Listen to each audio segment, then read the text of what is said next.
Okay, Whoa. ladies and gentlemen, welcome to this week's Live and Learn. Today is Monday, February 2nd, 2026. Beautiful day in Los Angeles. How's the weather where you're at, Pisco? Oh my God, it's cold. It is burr cold. And we had like a big snowstorm the other day too. And we still have the lingering snow, but it is freezing. Yeah. But that's just part of the life on the East Coast. And what did you two very handsome gentlemen get into this last week? Anything notable? All right, do you want to start? He's been making the rounds on like these subreddit posts. I've been seeing IRI everywhere. It's really encouraging to see that we have someone as based as IRI, making the rounds. Well, they banned politics from live stream fail after I get 3 clips on there in 2 weeks. So I don't think you'll be seeing what me the much. fuck? Yeah, I saw that. Yeah. They've done this Are before. you serious? I believe they've done this before. That's Yes, interesting decision. Like just as you are making a name for yourself on that subreddit. Oh, I talked to that guy. Wait, sorry, go ahead. Well, I don't think I'm responsible. I think it's more that it turned into a PvP zone for Asmin, Destiny, and Hassan. The troublemakers and Hutch. I see Hutch sometimes being mentioned there. Occasionally, I'll see a Hutch post there too. The one that popped off the most was I was watching a protest that Hassan was at, and I commented that the police there were showing a lot of restraint, which was true because this was technically 45 minutes after they told people to disperse. And then literally right after I said that, a fucking flashbang pops off in the background. And that one I thought that was really funny. It was, yeah, that was a funny one. Soypill, can you explain what's going on? Hey, it's me, the Soy Pill. I'm having boomer technical difficulties, so I'm on my phone right now, and I'm sorry to my audience who thinks that I'm competent. Obviously, I'm not, and I will be making a ukulele video soon.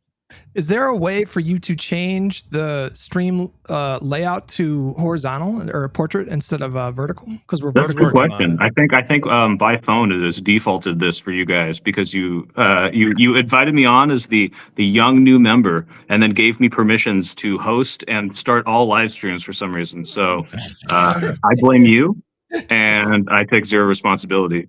See, the thing is, it wasn't a gift, and it wasn't like it was a responsibility that Josiah gave you, and it wasn't a good thing. No, it wasn't. He didn't know my lack of technical prowess, despite my software engineering background. He really did not suspect. But you're a software engineer? Not anymore. I quit my job. I took a huge pay cut so I could do my true passion, which is YouTube shit posting. But yeah, racist. Yes, I've been calling people racist. Is there a way on your end? Is there like a settings where you can change the? I mean, it's not the end of the world, honestly. That's a good question. I mean, if there was I mean, you've buried the lead of mobile phones are dog shit, and so there's just no like controls or anything. I'm looking at this like I'm in a cockpit of a plane. There's a settings button. There you go. That's promising. That is very. Did something change when I hit the? I didn't change anything. I just settings. I felt differently when you did that. Nothing. Oh, your video turned off for a moment. My video turned. Well, so you just like it when you can't see me. Well, that's not what I said. Well, we can see it now. Oh, well, all right. Speaking of live stream fails, real quick, I just wanted to touch on this real quick. I talked to the former Reddit mod of live stream fails, and he sort of explained what was happening with that whole controversy. I don't know if you heard about it, but I don't think that politics was the main issue of that subreddit. But again, that's me speaking from a perspective of someone who likes the political content, and I guess I'm sorry to see it go. Wait, did you speak to that guy? That guy? Stale 2000, yes. Yeah. And the multiple levels. What? You know what, man? Like, I feel like the way that he said it, he came across as very unlikable. But the stuff that he was saying was not necessarily untrue, in my opinion. I like the part where he said Reddit mods should be treated like celebrities and get free lawyers. Well, that was a little strange, but I do think like maybe, especially for the ones that are like super involved, there could be some kind of like revenue sharing kind of a thing there. Because the mods, yeah, I mean, like moderators to me, when I think of Reddit, they're such a big part of that platform, probably more so than any other platform. Do you disagree? The last thing I want is my Discord mods to unionize. That's what I will be very, very harsh on any attempts to unionize or collectivize or get any benefits in my particular Discord. That's all I know. I will not be. You'll just be like full tank, huh? Oh, you don't like Cenk either. That's No. right. He said. Remember, there was a whole thing. There were people at the Young Turks Oh! who wanted to unionize, and he was like, "No."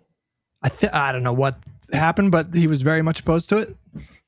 Yikes! It's always them, right? It's always the limousine socialists with the mansions over in Hollywood with their little, they talk a big game about money and politics. They talk a big game about unionization and labor. But then when it comes to their own things, they're not even donating their extra money that they get to the government. And how can they be consistent in that world? Boys, I want to talk about a couple things to kick off this episode. Okay. The first thing I want to talk about is the Senate primary in Texas. I don't know if you guys saw, but there was some fucking drama and shenanigans that happened today. IRI, are you plugged into what happened there? So somebody posted something in my Discord about Colin Allred saying Tallarico is racist. Is that what it is? So basically what happened was there's this TikTok influencer. I don't want to diminish them in any way. I think they might have been a former staffer of Tallarico at some point, but they do TikTok content. They were invited to a town hall that Tallarico was going to be at. This particular influencer is a black woman, and she took issue with James Carville, who was supposedly helping Tallarico's campaign. Carville was saying they need to get rid of the woke shit. She interpreted that as kind of being vaguely anti-black in a way. And so she requested to talk to Tallarico's campaign, and they set up a meet with Tallarico himself at the town hall. And she said in private, Tallarico referred to Colin Allred as a mediocre black man. And Whoa. And Jasmine Crockett as I can't remember what the exact word was, like very talented black woman or something like that. Tallarico responded, actually, no, before I get to that, Allred responded by saying, get the fuck out of my face, fuck you. I support Jasmine Crockett. And I think he had previously endorsed Tallarico, or am I making that up? And Tallarico said, I didn't say mediocre black man. I said mediocre person of color. What was his response? He said, Right. I wasn't referring to his blackness, or I wasn't referring to him as being mediocre. He says he was saying that Allred ran a mediocre campaign. Like a mediocre black campaign or a mediocre, like what? Just I want to know about the general black campaign. part. So who said black? I don't, so that part never got clarified, but he said that in the context of his discussion with the staffer, he was saying that Allred's campaign was mediocre. Now, the discussion that he was having with this TikTok influencer was one tangentially related or directly related to race, because her whole thing was she felt, again, Carville was trying to do some like anti-black stuff with the pushing back against kind of woke language, or what he called woke language. And so blackness or race was a part of that discussion. And so it was either this big misunderstanding or Tallarico, who is, I don't know, like I'm a little bit biased because I like Tallarico, but Because of the Nazi tattoo. Because of the Nazi tattoo specifically. Right, but also, I just really like his campaign. I think he's compatible with Texas. But when I look at Tallarico and his rhetoric and just how he carries himself, this is like very difficult to believe, like if there were other warning signs in his rhetoric or in the way he carried himself previously, then, I would, go ahead. It's not like that Epstein email where he's like, yeah, you shouldn't bring your black significant others to the party because Trump doesn't really like them. He calls them boogers. Did you see that email? What? Wait, what? Yeah. Some of these emails, like, they're just kind of like acknowledging the open secret that Trump is super, super racist. Hey, can you guys hear me? Okay. Yeah, we can hear you. Oh my God. The boomer figured it out. Yeah, I think I you're good. From a 2007 YouTube studio. You guys like this? You look awesome, man. Where is Thanks. this? Yo, what's up, YouTube? Today I'm going to be reacting to normal things. Okay, that's not it. Oh, so you can't change the orientation while No, live. leave it like that. That's Perfect. Okay, right there. That's good. No. Oh, because you're big. Back to the other one. You just like this. Maybe we should restart it. No, you can't restart it. I'll just go back to what it was. No, guys. Yeah, I know the Nazi tattoo. It's the joke. God, you can't even make a joke these days. Yeah, it says I'm not allowed to change to desktop while live. I think it's really cool how mobile phones just made everything shittier for the past 20 years. Isn't that cool, guys? This really pisses me off because now we're not going to have a complete set. Like, you guys know those N64 cartridges? They don't have end labels on them, but like the other ones do. and so you can't have your collection showing with the end labels on them. This will be like that. Like all of our other There's episodes. going to be the one live stream Yes. that's just kind of off. Yes, it's also like when they number all of them, and then like one of them is like not numbered, or they do like a 3 instead of a Roman numeral, even though they started with Roman numerals. The worst is when really they have the pisses me off. manga. This is a weeb thing. You might not understand, Pisco, but they like try to make like the arts match. So you get one big image of like Goku punching, but then a different company bought it like halfway through, and they're like, we're not doing that. And like his arm is just cut off by this big stupid label. I'm a big continuity person. Big, like I really don't want you forgetting about the previous lore you established. It's not going to work for me. Even if it's stupid lore, you have to keep it. Midichlorians, they have to mention them. It's part of the world. It's part of the world now.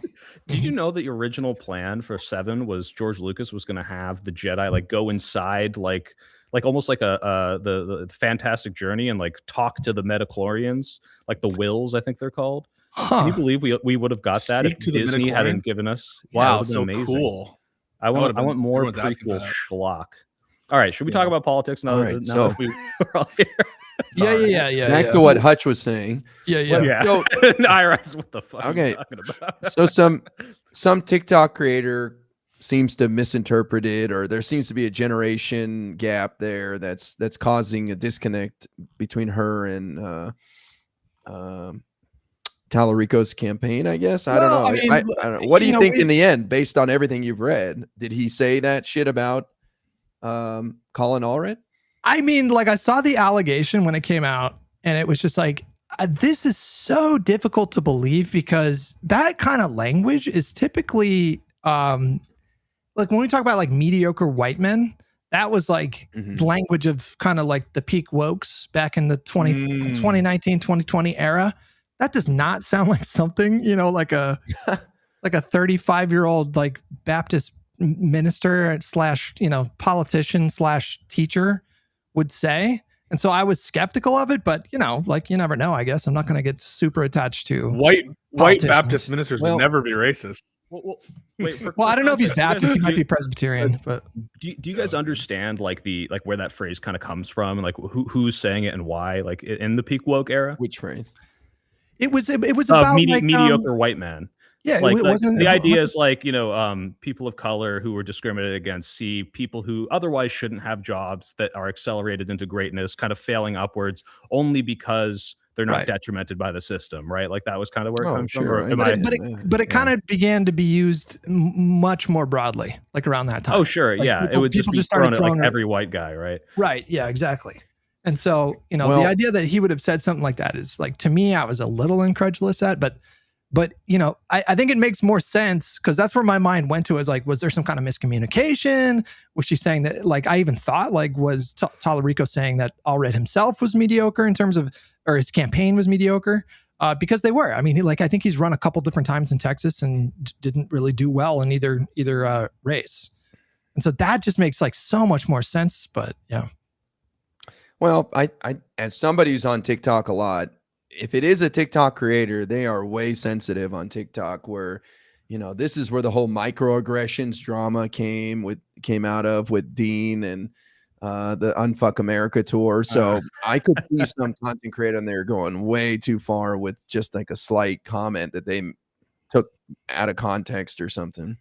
Yeah. I don't know how you guys feel about it, but if I called someone aggressive and that person happened to be black, and then they said, you're doing a microaggression, I think we're allowed to say, shut the fuck up now. Just like, we have so many bigger problems to deal with. And if you get on my case about doing microaggressions, or like, especially when it has nothing to do with your race, I think it's time to tell those people to go back to 2016. We're fighting fascism. I don't care about your little tiny, pedantry of what you can and can't say here and there. It's so gone right now. We need to. Wasn't there like a Dean Withers controversy about that? Exactly. Like imagine Dean Withers and like these people that are already pretty careful about what they say, and it's like, oh, you said the wrong word here. This is speaking, by the way, of someone who just got banned on Twitter for a week because I told Drew Pavlov to do things that make him not exist anymore. You guys are so mean to Drew because he's stupid and he's a grifter. Yeah, he was. Listen, I just know that if we're gonna start doing these microaggression things, we shouldn't start with Drew. I'm not saying Drew, start doing it. Drew is a white man. Okay, that's what he told me. He's a very, very white man. He's an Anglo man. But I kind of agree with you that I was never bought into the identity politics shit. I thought it was cringe that we said that white people couldn't wear sombreros. I remember like having a big argument with some of the people. I was part of certain affinity groups on my college campus, and I actually I stirred the pot a little bit because I thought that was so stupid at the time. But I also think that people, like both sides of the whole, they get so bent out of shape about it one way, but they also like the counter reaction to it is also, I think, very cringe. But in general, if someone starts to like use that trope against me, I think that you're fine telling them to shut the fuck up.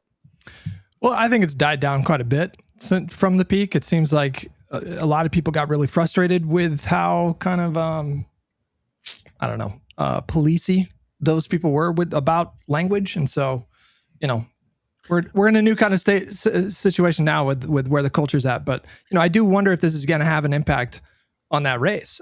Texas, I think, has a shitload of black voters, don't they? Don't they have more black voters than any other state? So, you know, the primary's coming up, I think, in 3 or 4 weeks. Like, it's really rapidly approaching. And so, you know, Polymarket had Tallarico like at 75% odds if you take stock in anything Polymarket does. But, you know, this could be kind of like dirty politics with the Crockett campaign just throwing something out there in the last month, but we'll see. Do you think it'll work, really? I mean, I don't know if this evokes this memory for any of you guys, but do you remember in the 2020 primary when it was Elizabeth Warren tried to say that Bernie Sanders was a misogynist because he said a woman couldn't be president? And I think the progressives just like kind of unilaterally just rejected this because, one, if you look at his body of work, this is just clearly not who he is. But two, like Bernie Sanders being like, you know, anti-women just doesn't make sense. And really what he said was, I don't think the American people are ready to elect a woman. But it was like kind of that last ditch, like, how do I differentiate myself from this person effort, like right before the progressive vote kind of would have coalesced. And I just thought that was such a lame thing to do. But what do you guys think? I mean, yeah, like Kamala came out recently and said that the country wasn't ready to, you know, elect a gay vice president. So it's a similar kind of thing there. Like, that's what that was all about. But yeah, I mean, do you guys think this has an impact on the race? Now? I mean, no. Pete. No. Thinking about Pete. She wanted to pick Pete, but said that the country wasn't ready to elect a gay vice president. I think she's correct about that. Yeah, I'm seeing on Politico now a mediocre comment has put Tallarico's Texas Senate campaign in the hot seat. It says here, the influencer Morgan Thompson, who posts under the username Morga_TT on TikTok, posted the accusation of video on Sunday in which she claimed that Tallarico told her in a private conversation after a January 12th town hall in Plano, Texas, that he had, quote, signed up to run against a mediocre black man, not a formidable, intelligent black woman. That's what she claims. I don't know. He does that not. Sounds a lot worse than a microaggression. Wait a second. Yeah, Tallarico has responded. He put out a statement. He said, quote, in my praise of Congresswoman Crockett, I described Congressman Allred's method of campaigning as mediocre, but his life and service are not. I would never attack him on the basis of race. Now let's do both sides. Let's do both sides. If Jasmine Crockett had said mediocre white man, referring to Tallarico, would this even be a story? I think she has said mediocre white man in subcommittee hearings. I'm almost positive that she's actually said those words. So the reason I brought up the origin of the phrase, Pisco, was I was like, all right, I don't like this phrase. I think it's stupid, but I get where it's coming from of seeing people who probably shouldn't be in positions of power and kind of like get nepotism. But if you say it like towards a black man, like institutionally, like it doesn't really make sense. Like even though the other one's also dumb, it's like it even makes less sense to say, oh, he's a mediocre black man. It's like, well, like is the implication there being like he's a nepo baby also, but I'm also, because I'm a progressive, Tallarico is acknowledging that black people are held back historically. So it's like, oh, you're even worse. It almost sounds like he's making a racial comment there, I think. Yeah, I think it depends on how you hit it too. I watched the latest shoe on head video yesterday while I was doing the test of the green screen, and there's a way you can hit Jew and it just like, wow. And if you had just said it a different kind of way, I would be like, But she just the Alex Jones way, right? Right. Yeah, exactly. Jew. She hit that hard J. And so how it was said probably would matter more to me than like the term itself, even though obviously it's more sussy to say mediocre black man than mediocre white man. Right. We have to be principled about that. What's the principle? And if it's just power plus privilege analysis again. Oh, I don't know. I don't know if that's going to cut it. Well, I just wanted everybody to be aware of that. That's obviously a really high profile race. There's a lot on the line in the midterms. I think Democrats really do have a shot at flipping the Senate. It's an outside shot. They'd have to run the table, but it is not impossible. And especially given the results that we saw in Texas over the weekend. Was that on Friday or Saturday? There was a special election for a state Senate seat where the Democratic challenger won that race by what was it, 13 or 14 points. 12 or 13. And this was a Trump 14? plus 17. Is it a district? Is that what this is? District in 2024. So that was a 32-point overperformance relative to the 2024 margins. To put it into perspective, if the whole country saw a 32-point shift, then the Democrats would end up with a 59-seat Senate majority come the midterms. So I saw that, and did that upset you, Hutch? That it's like if we won by that much, we still wouldn't have a filibuster-proof majority. I mean, it didn't. Crazy. I just don't. I mean, it was such a. That's obvious. That map is obviously not going to happen. So I just kind of ignored that map. A man can dream, though. Yeah, that was the Econo Boy map for the presidential election. Did you remember? Yeah. He predicted. I'm just joking. Econo Boy. I'm just joking. But I do think that even though elections that are special are quirky, and you can't necessarily read into the margin thing, even Ron DeSantis, if you listen to Harry Enton, they looked at Ron DeSantis's reaction, and he's like, you can't ignore this. You can't ignore this. It's even though it's quirky, this is so much of a shift, you can't ignore it. And there was a Texas politician off the record speaking to a journalist who commented on it and said basically Texas fucked themselves in terms of the Republican Party with the redistricting because they ended up watering down districts that they thought were safe. And now the electorate fucking hates Republicans because they killed 2 people in Minneapolis and Trump is, corrupt to an unprecedented level. So they are in deep shit. And, I really don't want to throw winnable races here. And I don't think Crockett can win personally. Wow. You don't think she can win? Well, I shouldn't say that. I mean, I think she can. I feel like you have to kind of like squint your eyes a little bit. But if the electorate is this pissed at Republicans, then sure, she could win. But don't you think that as a angry woman, she channels that anger that we all feel? I do identify internally as a black woman, so I do feel seen by her generally. But I was trying to bait you into a microaggression. Sorry. Oh, that was weird of me. I do have a question for Hutch, though. This is one of them hypotheticals. All right. Okay. Wait, Let's say this isn't going to kick off a 30-minute debate. No, it's right? not. Okay, all right, All right. I'm not going to do anything. Just a easy hypothetical. That I'm putting 3 minutes on the clock. Go ahead, please. All right. Hypothetical. All right. Let's say he really hit it like, how the Key and Peele sketch is like with the black ice. Let's say that he really hit it like that. You still voting for Tallarico if you're in Texas? Oh, yeah. Okay. What? Really? Wait, wow. Hey, how'd you vote for the pro-segregationist Dem if we got... Wait, hold on. I guess I don't understand. What do you mean black ice? What are you talking about? There's a sketch from Key and said Peele. black like a slur, Hush. Like he was like, I thought I was going against a black candidate. Like, would you still vote for him? If there's a D next to their name, yeah, of course I would. No. In the primary. It's the primary. You can still vote for... No. I would not support someone like that in the primary. Wow. Oh, okay. All right. That's principle. All right. That's base principle. You didn't actually give the other side, Pisco, right? Like the other side being... Like imagine Kamala Harris saying Pete Buttigieg was her primary opponent.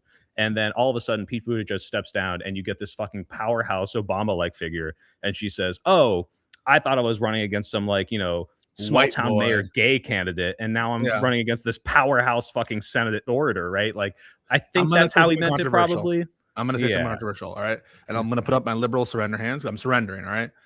These kinds of things, I'm willing to overlook 3 of these. You get 3. And I'm going to worry about more of the policies, who I think is going to win. You get 3. Graham Plattner has used up like 2 of them, probably. Maybe he's pushing it. 3 strikes laws is not liberal of you, Pisco. That's actually very Republican. IRA, you're about to weigh in? I was just going to say, I don't think this impacts the race. I mean, yeah, I agree with Pisco. If he does another thing or two that shows that he is racist, then sure. Even if he said this, I don't think he meant it in like a bad way, you know. I don't know. Some people say things and they think they're among friends and they think it'll be taken as kind of lighthearted or something, and he gets taken the wrong way. I don't know, but I don't think James Tallarico is racist, and I don't think race is playing a big role in that primary anyways. Maybe I'm wrong. I don't know. We'll see.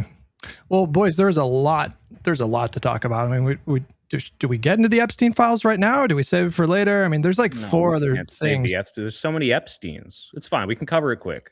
There's not that much in there. We keep redacting it. Well, you guys take the lead on this one, because I find the Epstein stuff I just feel like there's a lot of stupid people saying a lot of stupid things about Epstein. So I'm just going to leave it to the smart people to look into it and just like pick the most important. I don't want to say something stupid about Epstein, so I'll let you say something stupid about Epstein. I think you're playing into this meme where like people shouldn't respect you as a smart person.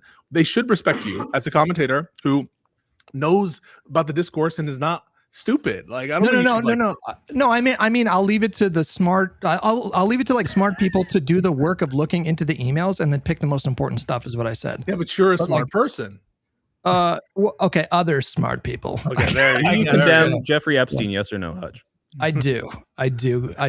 Yeah, but if he had a D next to his name and he was running for a Texas Senate oh my God, I would probably vote for him. I'm just saying. That'd be a tough one. Wild. Not kidding. You're just gonna let that one not a joke. Not a joke. Wow. All right. I will say. Go for Ira.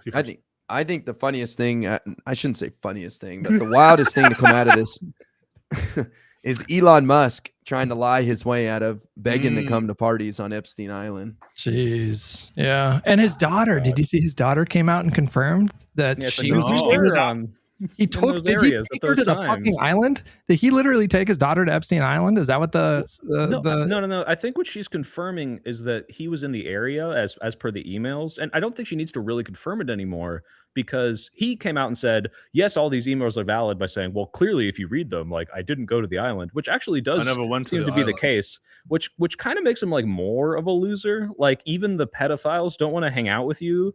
Like, and I don't know if he was just being so inept that he didn't understand what they were saying. But for supposedly the smartest man on the planet, I think he could kind of get what was going on, especially after this man has a conviction in 2005, 2009. Like, this had already happened. Yeah, 8 or 9, right?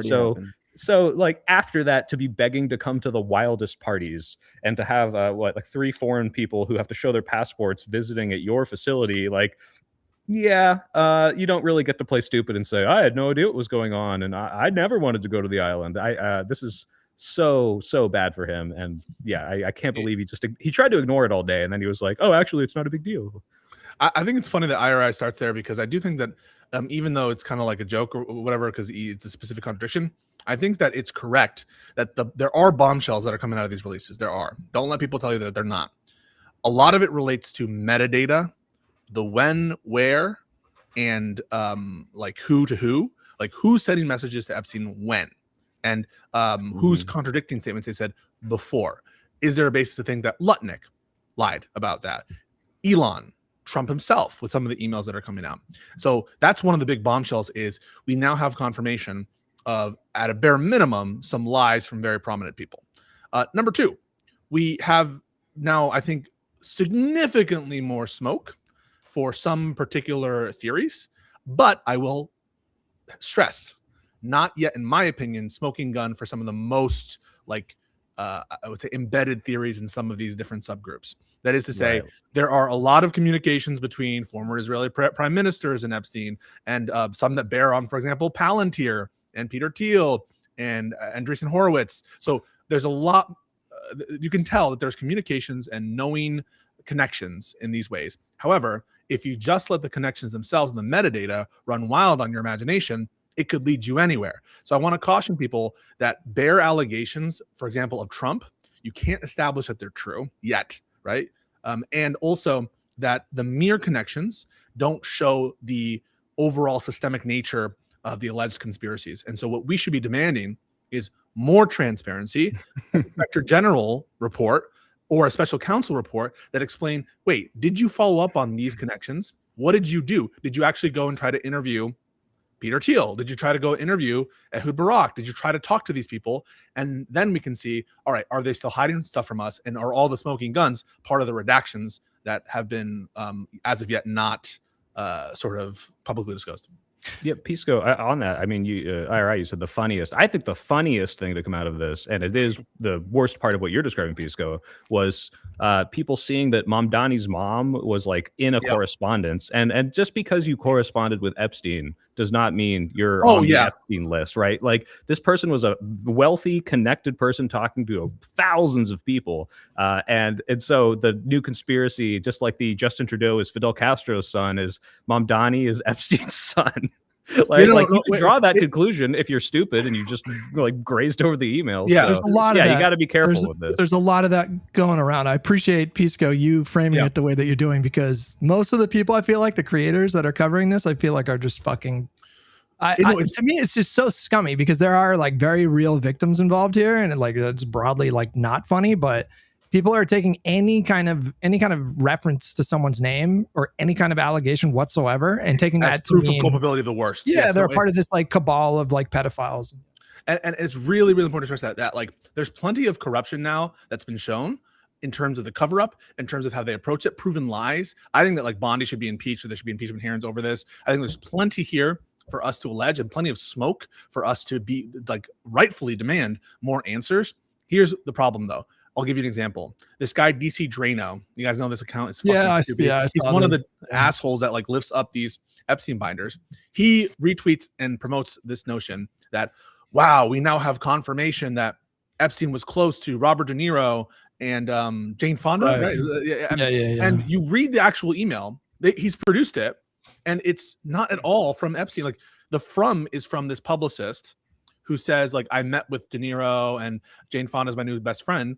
There's not even an allegation within that email that Epstein he's like one separation away from even ever having talked to those people. Like maybe it's the case that Jane Fonda and De Niro went to the island or at some point, but this doesn't show it. And so you have to be careful. Definitely don't like be a cover for Epstein or for any of these cronies or for Trump, etc. But don't be used by bad faith actors who, using the smoke that is there, will try to lead you in a given direction and give you a narrative to take advantage of you, your money, and do a grift like Candace Owens does, like all these people do. So just be very careful from both sides of it. There's people who want to cover up and use you from the government perspective, from the Epsteinite perspective. There are definitely people from the conspiracy perspective on many different political angles that want to use you and prey upon your fears and uncertainty to lead you to draw different conclusions and to grift. And that's what you have to always be skeptical, both of the people in power, but the people making claims of those in power as well.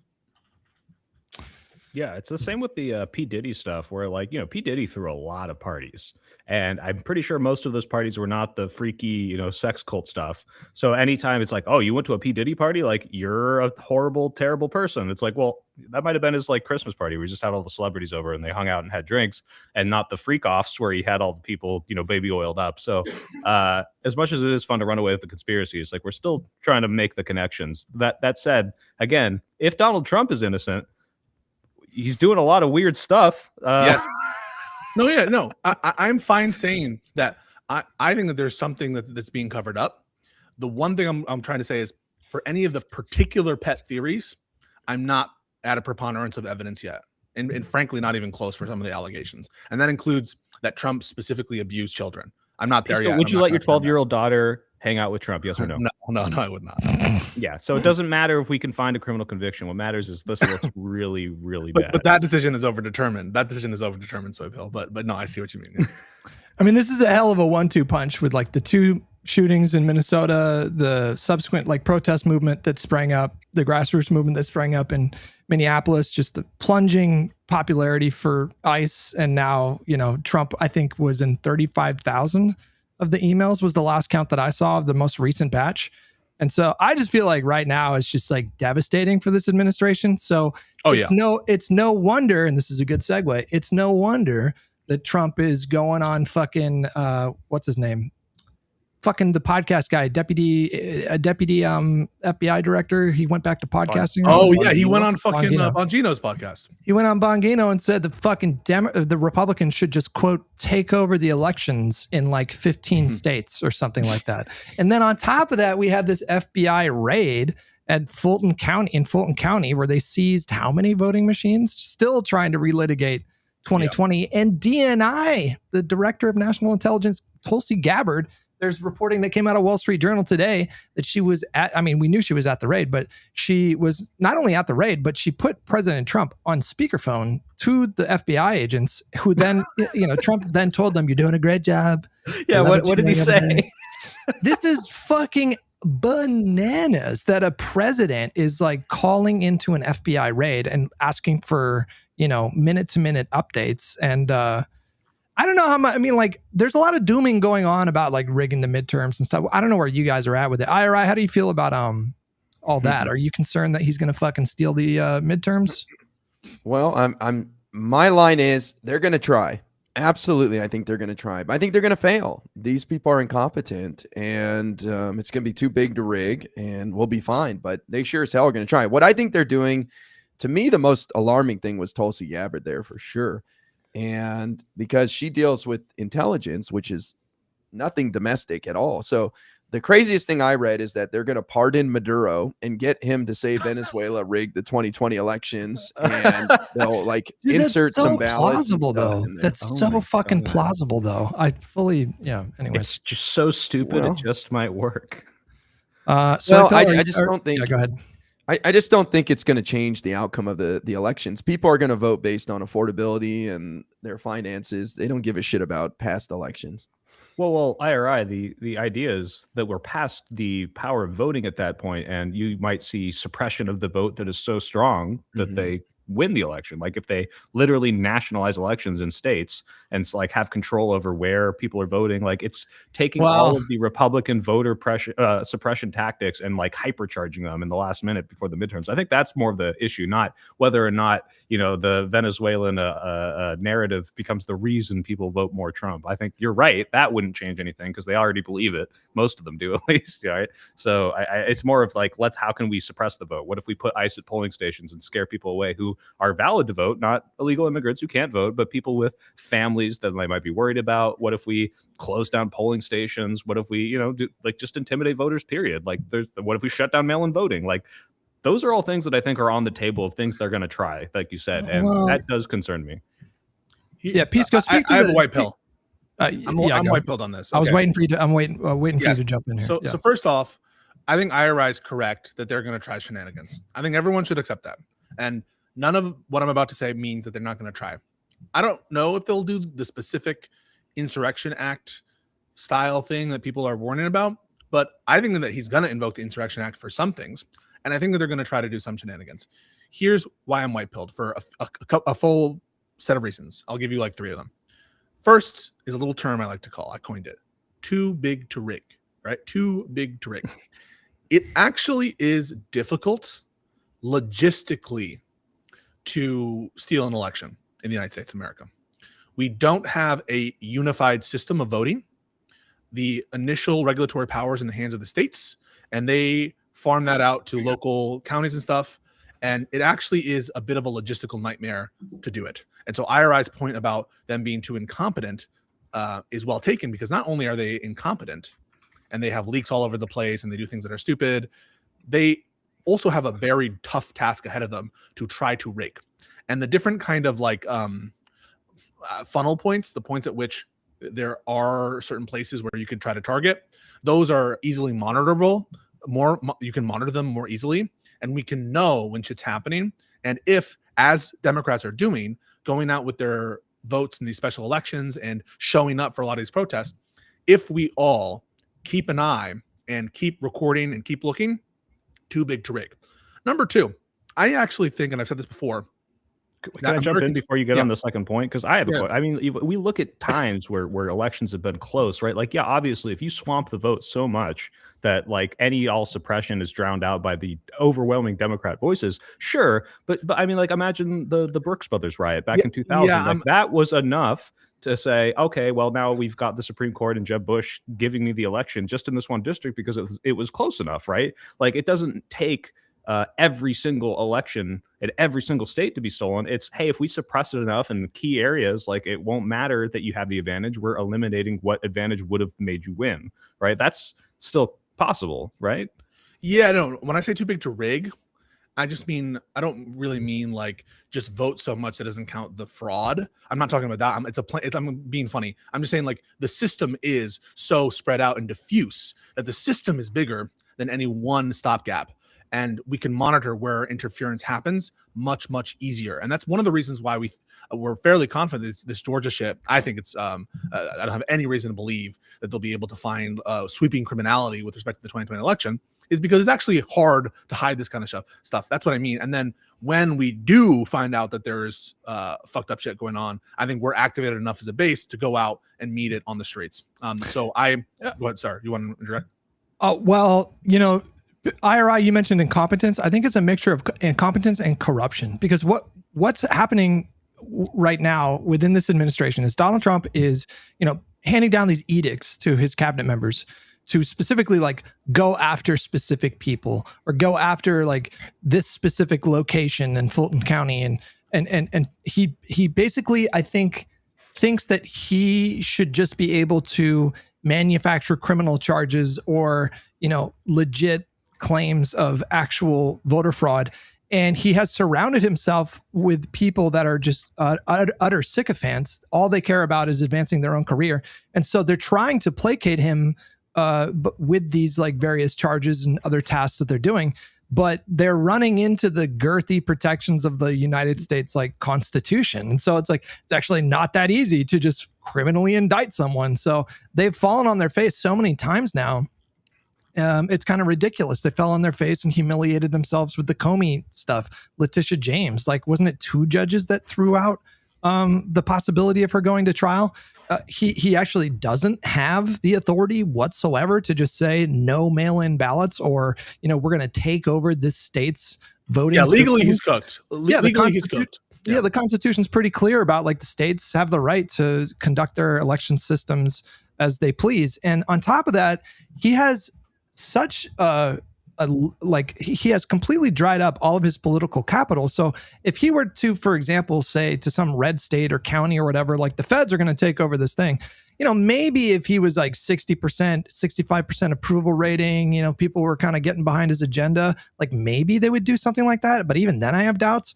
This guy is down in the 30s already. He's still continuing to tumble. I think we might see his approval rating go down to like 33, 34. And so these Republican state level and local politicians, even the Republicans, they're just going to say, no, like, you can't. We're going to do our own elections. Yeah. And there will be Republicans who win on election day, both state level and federal. And it's the same exact ballots that produce results for either. And so any effort by Trump is going to be monitored not just by Democrats, but by Republicans, who, some of whom absolutely would be committed to helping Trump. But remember, Trump's not on the ballot himself. And so they're going to have to be, he's going to be doing the kind of fraud or whatever he's doing, interference, to put this thumb on the scale for Republicans, many of whom owe their legitimacy to these very ballots.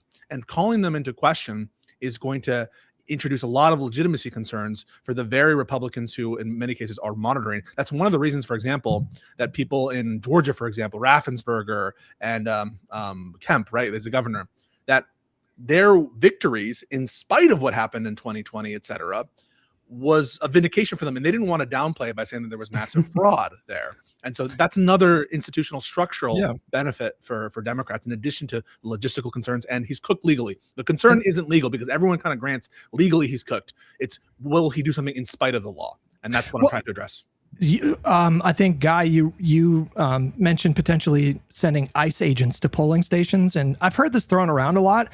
Like, guys, take a look at the fucking country right now. If you're not white-pilled, I feel like you're not really paying attention. Look at Minnesota. To me, that's like real bravery. When I look at the Iranian protesters who were being murdered by the thousands, I was like, okay, that's like real bravery. Like, we don't really understand that kind of protest here in the United States. They killed 2 people in Minnesota, and look what happened. Hundreds of thousands of people took to the streets, or it could have been tens of thousands. I might be inflating that a little bit. Tens of thousands of people took to the streets in sub-zero temperatures. What the fuck do you think is going to happen if Donald Trump signals in advance? We're going to station ICE agents at, like polling stations in fucking Philadelphia, Detroit, and Atlanta. That is going to make such a Democrats' votes are more concentrated that way, and they are going to show, bro. He's going to piss off those electorates, and they're going to see a fucking 20 to 30% increase in voters. They're not like the American people are not taking this lying down. So I'm just not concerned about that at all. Like the whole ICE thing at all. This is an outdated barometer, but I don't know if you remember in like peak woke 2020 times, like during BLM and COVID, where celebrities were coming out and being like, I take responsibility for being white and we got to sing Imagine to make everyone happy, and everyone hated it. But we're back to that now. At the Grammys, they're all like, fuck ICE, no one's illegal on stolen land. Like, I think that's like what Hutch is saying. It's like they got to stop saying that though. They got to stop saying that though. Hey, look, I don't care if the slogans, I care about the sentiment behind it. I don't care if the slogan dumb right now if it's working and getting the normies to hate ICE, no, but normies, they hear that and it's like when you say there's no what is it, there's no one is illegal on stolen land.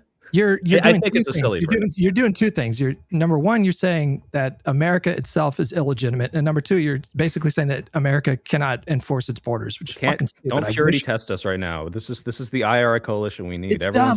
I'm just saying that particular phrase, we need to put it out to pasture. It's a stupid phrase. Okay, I agree. I agree. Well, I'll say that it looks like we're maybe on the precipice of ICE being neutered as well, because Chuck Schumer's asking for some big shit. Like ICE take their masks off, body cams on, got Israel aid. And so good segue there. Good segue there. Did you well, but I'm just saying. Yes. He said one of the best and most important jobs as leader is to fund Israel. Thoughts? But I thought this was part of the ICE package. Like some portion of ICE's funding has to go to Israel. Let's not talk about Israel. Okay, go ahead. I'm just saying that I think Trump was going to use ICE as his thugs during the midterms, and they may be neutered in the next couple of weeks, because if they have to walk around without masks on and IDs and their body cams, then they're not going to be able to do their thuggery in the midterm. And Trump and MAGA, they're signaling that they're probably going to make concessions. I don't know if you guys saw, but Mike Johnson was interviewed by Kristen Welker on is it Meet the Press or whatever, Face the Nation, whatever one of those. Yeah. He said like the way he was trying to spin it was like, yeah, we're open to some of these reforms. Some of them look obvious, and we're just following Trump's lead, who, he's the one that's actually directing that ICE, start to do these reforms. So like that's how they're spinning it. I think another administration official, maybe even Trump himself, signaled that they're willing to make concessions. And so yeah, I mean this is a weak administration right now. That's pretty significant. Like if they actually do grant. I think the two biggest ones would be body cameras, and then what's the other one? Masks, the mask one, that would be big, but like the no roving bans thing, that would be huge. Like, because look at what ICE is doing in Minnesota right now. That's all. It's just 2,500 to 3,000 agents. Just they have warrants sometimes, I guess, but they're just literally just patrolling the street and pulling over black Uber drivers at the fucking airport. And so, I mean, that those to me are the most important concessions. I know Pisco, you had some thoughts about like what you want to see. Yeah, my thoughts are, although I want to give IRI space because I've been talking a lot. IRI, did you want to say something? No, I mean, I think that, no, I made my point about that. Go ahead. I think it's good to have cameras. I think that's important. But the reason why I'm black-pilled a little bit on this specific, cameras is it's a reality issue. It's an epistemic issue of like what reality we live in, because we have plenty of footage on the Alex. I'm about to have a debate on the Alex Preddy murder after Live and Learn at like 8:30ish or so. And notwithstanding the fact that there's ample footage in that case, that really puts to bed any reasonable defense of use of force there. It doesn't matter for these people. And so for me, it's more deep than that. The issue runs deeper when it comes to ICE, and it runs deeper when it comes to the rot of the MAGA elites, is that they will justify and downplay and cover for things, even when it's right in your face. The Qatari bribe plane, the Mayor Adams crooked deal with respect to the prosecution, what they're doing with the crypto stuff and right. They're just going to lie, right? Yes, Like, yes. like we have the footage. It's like Renee Good ran him over. She's a domestic terrorist. And it's like, assassin. this isn't true. So Yes. like, oh, well, when we have the body camera of it, Who cares, right? now they're gonna like, oh, well, we can't lie about it now. Now we know it's not true. It's like, no, they already did, right? Like, so I'm kind of with Pisco on this one. It's like, okay, like I'm for reforming ICE in terms of that instead of doing nothing. But this is a deeply rotten group of people with deeply rotten ambitions, and I don't know. I can call this a win, but I can't call this a victory. Well, what are you pushing? Go ahead, guys. Abolishing the whole agency. Well, now, hang on. In the context of the negotiations, that's what I mean. Yeah, no. Well, I think if it weren't for these videos, those lies would be believed by a lot more people. And I think the group of people that believe those lies are smaller and smaller. There was a Fox News poll that came out last week that showed almost 60% of people think ICE has gone too far. And if it weren't for those videos showing what actually happened, we wouldn't have people where they are now with pushing back on ICE and pushing back on Trump. So I think if every officer has a body cam on, then it's going to be much, much harder to get away with the lies and the bullshit. I totally agree with that. This is an old Biden policy, by the way. I mean, like we talked about this, I think, last week or the week before. But I mean, this was Biden's policy. Biden's policy with every federal law enforcement officer had to wear body cams, and Trump got rid of that, I think, literally on the first day. So, but in the specific context of these budget negotiations, I understand that now. What do you want to see that you haven't seen from the leadership in terms of asks? In terms of asks for the other side? Yeah. What concessions do you want leadership to make or ask for? I will definitely address that. I just want to address what IRI said real quick, and then I'll say where I think the leadership has been failing in some of the negotiation. So with respect to what IRI just said about the cameras helping generate narratives, I think he's correct about that. All else equal, it helps. But my point is just that it's a symptom of the problem. The deeper problem is no one expects this administration, even in the context of blatant evidence, to hold these people accountable. And if there is no expectation, even in the clear cases, even when the camera shows like whatever, they're not going to be held accountable. They're going to give the suspension and there's no expectation they'll be charged. Well, in what sense is this going to actually deter ICE conduct? Okay, it's on camera. Is that actually going to cause the ICE agents to change their behavior? Or will it just change the impression of people? I'm hoping that it does both, but I'm not sure about that. As for the negotiation aspect of it. Wait, hold on real quick before you get to that part. In that Senate race that happened in the special election in Texas over the weekend, that was like a very Trumpy district is my understanding. It was like 55-60%. And the math tells us that there were a not insignificant amount of Republicans that voted for the Democrat in that race. And so, and I think that is directly related to the violence that's happening in Minnesota. So, you ask like, wait, Hutch, the distinction is that one, and this is good, that the footage gets the voter base to change, which means the administration has to respond, which is why they're capitulating on this Minnesota stuff. And that's good. But what Pisco wants to see is like, give us the actual administration and ICE are reacting directly to the fact that they can't do what they're doing without repercussions, because that's not what's happening right now. It's electoral repercussions, not like, hey, I might go to jail if I shoot someone when I'm saying the electoral losses, the political cost of what's happening in Minnesota is going to be the thing that motivates the administration to actually like try to do things to I don't doubt that. I don't doubt that. I just think that there's that this change for me, it would be a great thing to achieve in the context of negotiations. I think Kristi Noem did it unilaterally in Minnesota. I'm not sure if it was a result of negotiation with Democrats or whatever, and Trump like signed off on it. I'm not disputing that that's an unambiguously good thing, that it will help Democrats unambiguously. What I'm trying to say is, for me, before we see differences in actions from the office, like I want to see the end of some of these deprivations of liberties, some of these excessive uses of force, and I'm not sure that this by itself does it. I think there's a broader issue, or if it does, it cuts so in a way that's symptomatic. I think there's a broader like personnel issue in ICE and a broader like epistemic issue with the MAGA elites. But I'm not trying to poo-poo this. I think it is significant. Go ahead. You don't think taking a mask off and having ID and being able to ID the officers will change their behavior dramatically? Yeah, I think the mask thing for sure. Sure. I think that because that will introduce social consequences, which I think are self-evidently going to cause agents to alter their conduct, etc. The videos that may do so, provided that they expect the administration to follow through with punishment. I'm not so sure or that even investigations, right? or even investigations saying we're refusing to do. But just to Schumer's credit, he's saying masks off, body cams on. He is including them together. And no roving bands. That's another really big one. That's 100% good. I think that's great. I think that's wonderful. In terms of negotiation strategy, I think that's a good line to have. As you know, I take an issue that the shutdown should have been broader than just these 6 spending bills. I think it was a shame that we let those, other 6 spending bills pass already.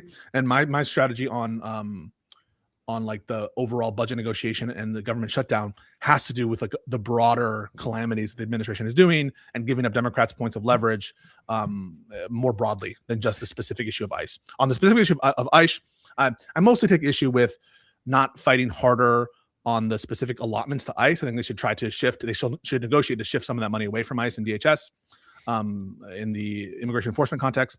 And I think that some of the signaling, we had this whole spat Hutch on Twitter about getting the U.S. detainees. I think that's dumb. And I can talk about that more if you want to get into our daily fight. You were, and boys, I want you boys to jump in, IRI and Soypeld, forcefully inject yourself into the conversation. But Pisco, you amplified a tweet from Graham Plattner, who I like less and less by the day. But, he was basically calling out Jeffries because Jeffries wanted to include language that called for a ban on deporting U.S. citizens.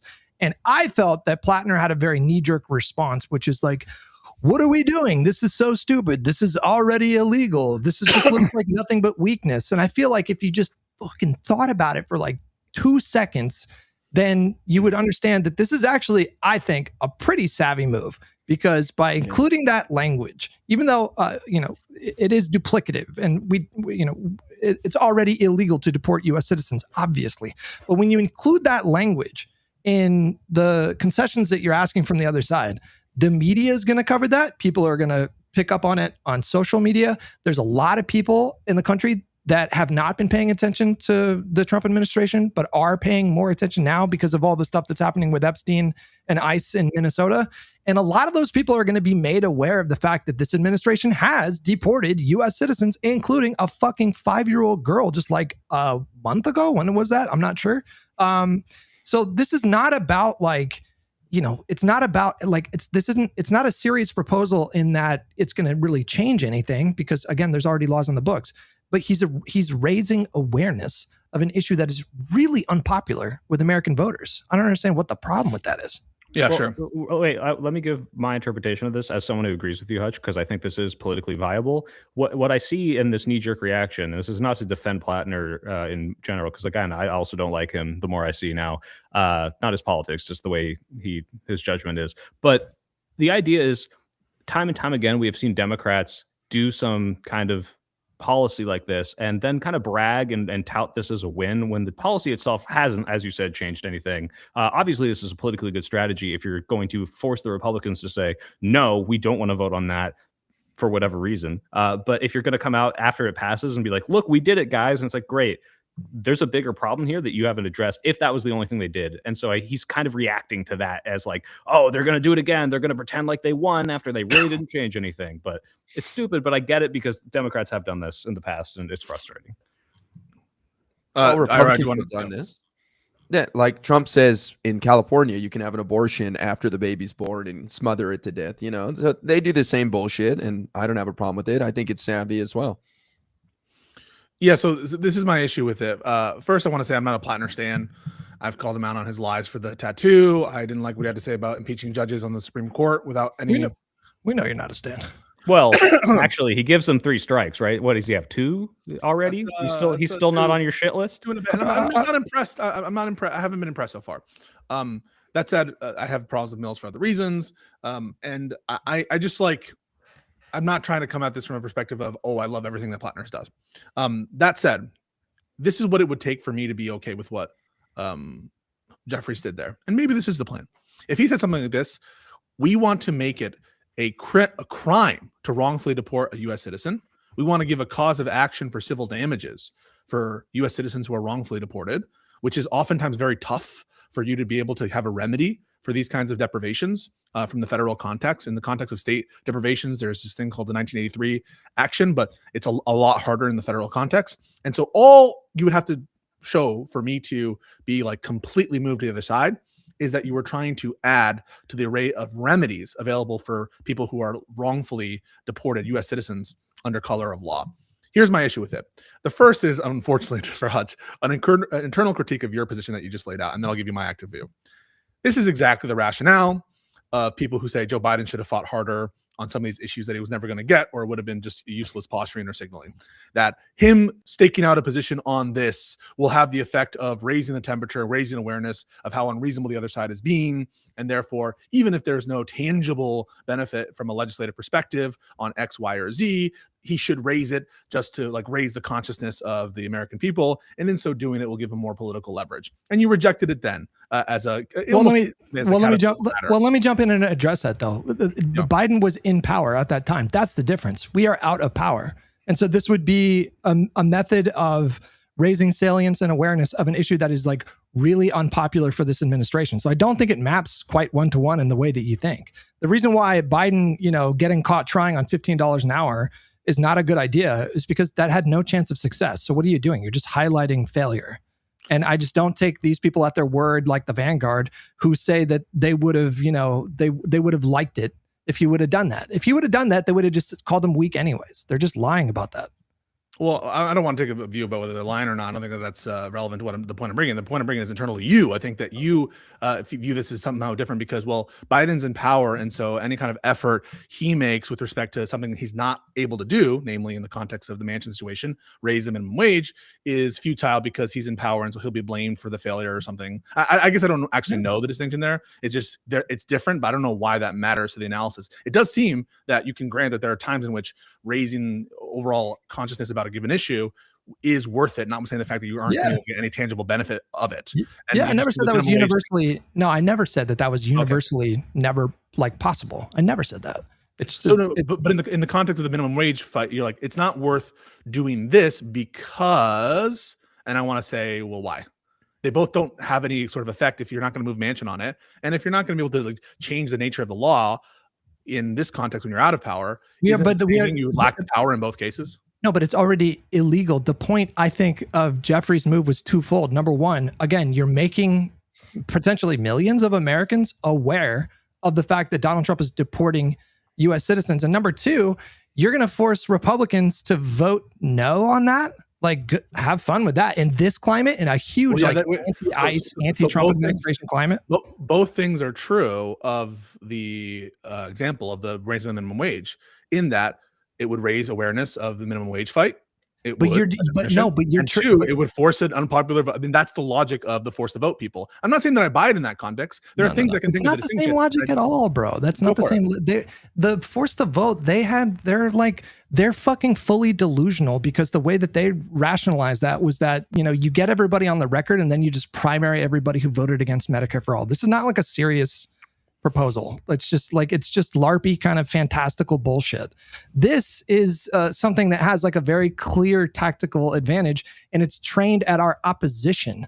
What you're talking about in the context of Biden was like an intra-party civil war in the first fucking month of Biden's presidency over a policy that had no chance of getting over the finish line because there was just not enough votes in the Senate. I don't understand how this is. I'm talking about the minimum wage stuff, and so you don't think it would be? That's what I'm saying. Yeah, you think it would be politically useful to get the Republicans on the record in terms of minimum wage? You don't think that they were arguing that? Wait, Pisco, did you support the force the vote for Medicare back with Pelosi's fight with AOC and them? No, I did not, and I have a reason that I distinguish them. But I'm just noticing what I do distinguish these two. And I want to be clear about that. I do distinguish these two, but I just want to be clear that you should have a reason that you distinguish them, because the people who have a force to vote or vote on raising the minimum wage, they will say the same things. Get the Republicans on the record. This will help you politically. If you get your popular agenda on the record, but they're just wrong. They're just wrong because, like, for You're the party you're that's just wrong. That's conclusive, no. right? They're just wrong because the party that's in power is going to get blamed for the failure. So, like, if they did a force the vote on $15 an hour minimum wage, the conversation online is not going to be about Republicans not supporting a $15 an hour minimum wage. That's baked in. We know this about Republicans. The conversation online is going to be, oh, look at this, like, failure. Like, Biden is starting his presidency, waging this public fight over 15, and then he failed. That's what would have been the narrative. Yeah. So in my estimation, this is why I'm against. So now give my affirmative case. I don't agree that, to my estimation, I think that you've sufficiently sort of distinguished them from me. You're basically saying, well, they'll be blamed because they're in power. That's what we said about the shutdown in the first place, and you rejected it in the context of the shutdown. And so now it seems like we're crafting these rules that anytime there's wait, why are you laughing, Hutch?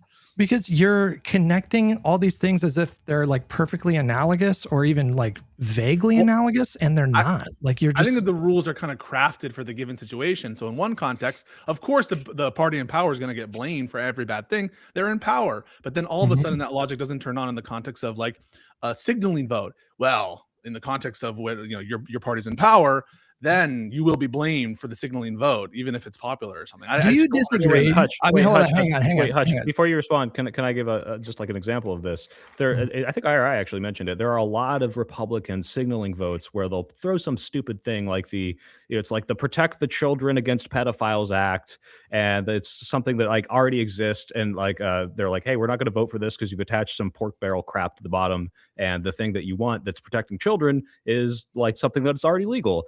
And this doesn't really hurt Democrats, right? Like, even when they are in power, this happened during Biden's administration. So this could work. It also couldn't work. And the idea that, like, this will definitely work and it's genius, I think, is kind of what Pisco's poking at, is like, this could work. He's acknowledging that. But the idea that, like, oh, this is like a perfect move, this is the best position, isn't necessarily supported by any polling or evidence. I think it's bad. And so I think, like, you don't need the vote aspect of it to raise awareness of the U.S. Deportation of U.S. citizens. But here's what I want it to be: we will punish you with crimes if you do this. This is a mechanism that's not just repeating the law that exists.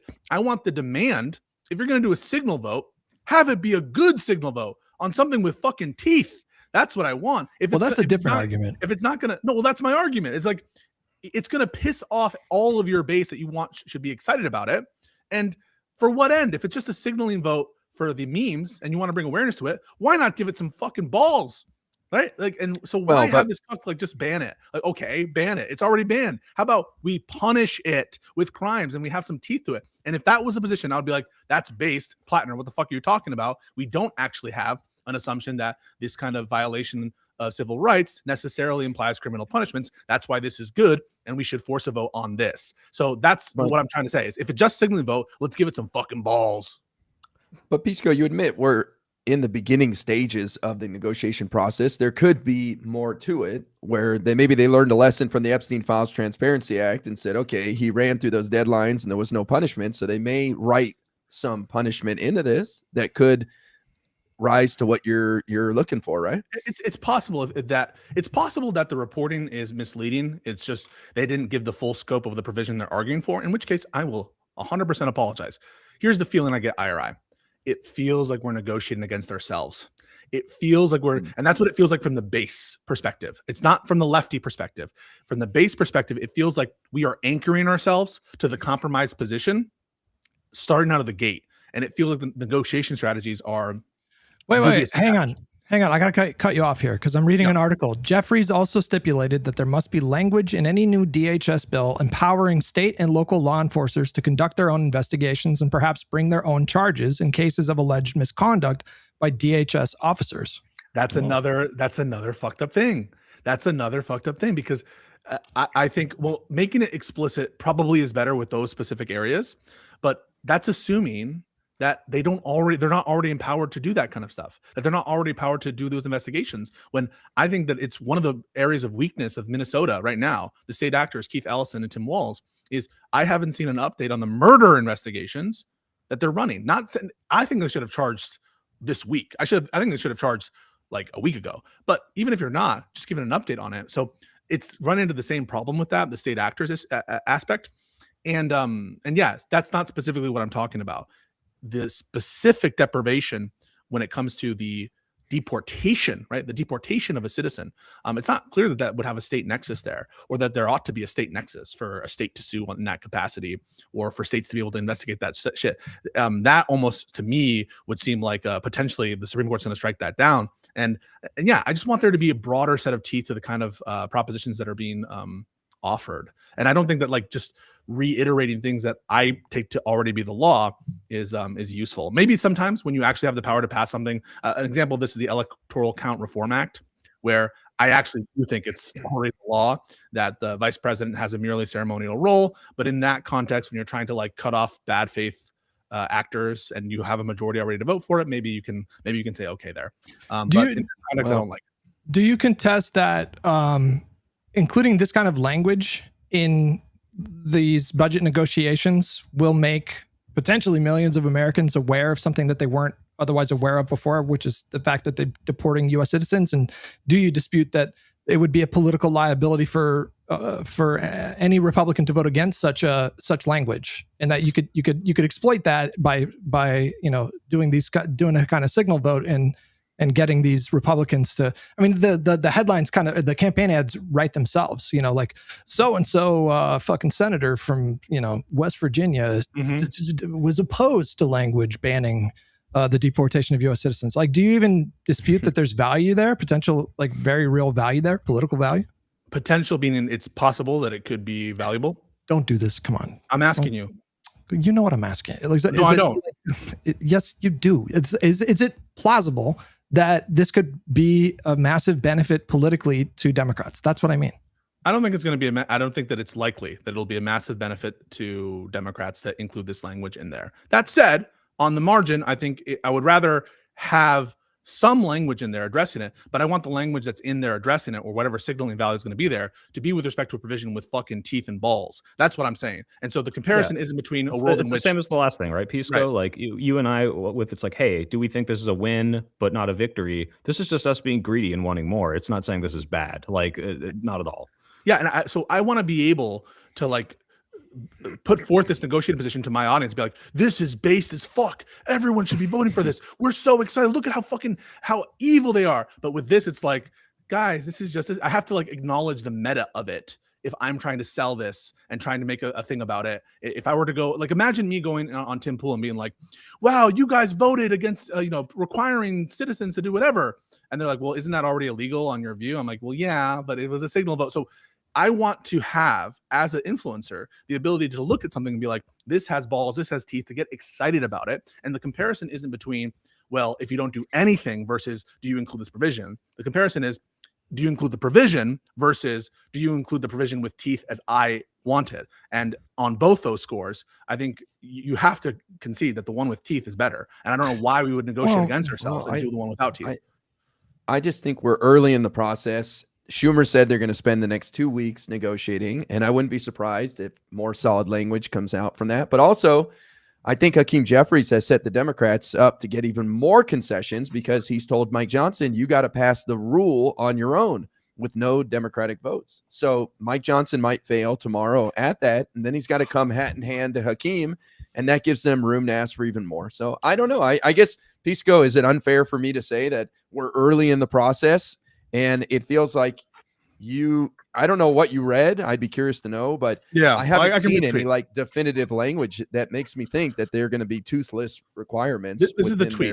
And I'll admit, when you read the language too, I didn't even know he had said the investigation part of that. I hadn't seen that yet. So like that made me happier. I was like, well, I thought that wasn't in there. Now it is. So this is from Lisa Desjardins. She's a PBS correspondent. Desjardins.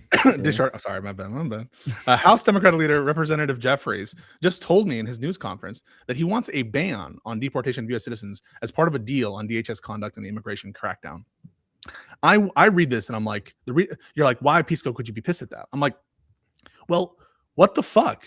If we're going to try to include language on something that's already illegal, I'm pissed that it's not make this a crime, make this a cause of action that civilians can actually sue to vindicate it, change it so that when I try to sell it to my audience, to people, not that I'm the hugest person, I can say, look at how our Democratic leaders are trying to make the situation better. And I will be able to more forcefully advocate on behalf of our leaders if they give us something to work with to suggest, hey, we might be able to have a cause of action if we have the Democrats in charge to actually sue the government when this shit happens to you. But to IRI's point though, he keeps saying, this is like the third time he said it, is that the negotiations are taking form like literally right now. They're probably having meetings in Capitol Hill like right now. So I think we actually don't even right now.